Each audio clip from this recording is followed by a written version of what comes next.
अपनी बहन मानती हूँ, मुझे तो विश्वास ही नहीं हो रहा, लेकिन लोग बाहर क्या कहेंगे, घर की बहू अगर। सास लक्ष्मी को घूरती है। राजेश और आनंद भी चुप है। माहौल अजीब हो जाता है। लक्ष्मी रोते हुए अपने कमरे में जाकर बैठ गई। तभी उसका पति आनंद अंदर आता है। आनंद जी, आप ही बताइए, क्या आपको भी लगता है कि मैंने गहना लिया है?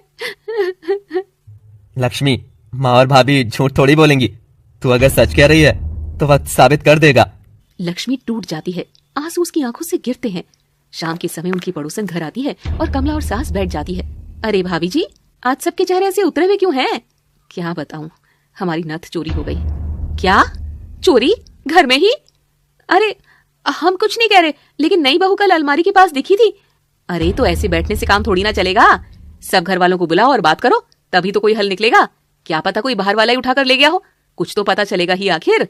सास सबको हॉल में इकट्ठा होने का बोलती है। सब आ जाते हैं और तभी कमला उंगली उठाकर लक्ष्मी पर ताना कसने लगती है। अरे मैंने कहा था ना, इस घर में आई नई बहू पहले दिन से ही हमें धोखा देगी। देखो, इतनी कीमती चीज अपने घर में तो कभी देखी नहीं होगी, तभी चोरी कर ली। लक्ष्मी की आंखों में आंसू भर आते हैं। वो हाथ जोड़ लेती है। नहीं दीदी, मैं कसम खाती हूँ, मैंने कुछ नहीं लिया। मैं तो बस आपके कमरे में कपड़े रखने गई थी। सास शक भरी नजरों से देखती है, लेकिन कुछ कहती नहीं। बाकी सब भी चुप थे। पड़ोसन भी लक्ष्मी के समर्थन में खड़ी होने की हिम्मत नहीं जुटा पाती। चुप, ज्यादा भोली बनने का नाटक मत कर, चोर कहीं की। हाँ। लक्ष्मी टूटने ही वाली थी कि तभी दरवाजा खुलता है और कमला का पति फाइल हाथ में लिए अंदर आता है। उसके चेहरे पर झुंझलाहट सी थी। कमला, तुम्हारी दूसरी अलमारी में कागज ढूंढ रहा था, तभी तुम्हारी ये नथ मुझे वहाँ पर ही मिली। सारा घर चौंक जाता है।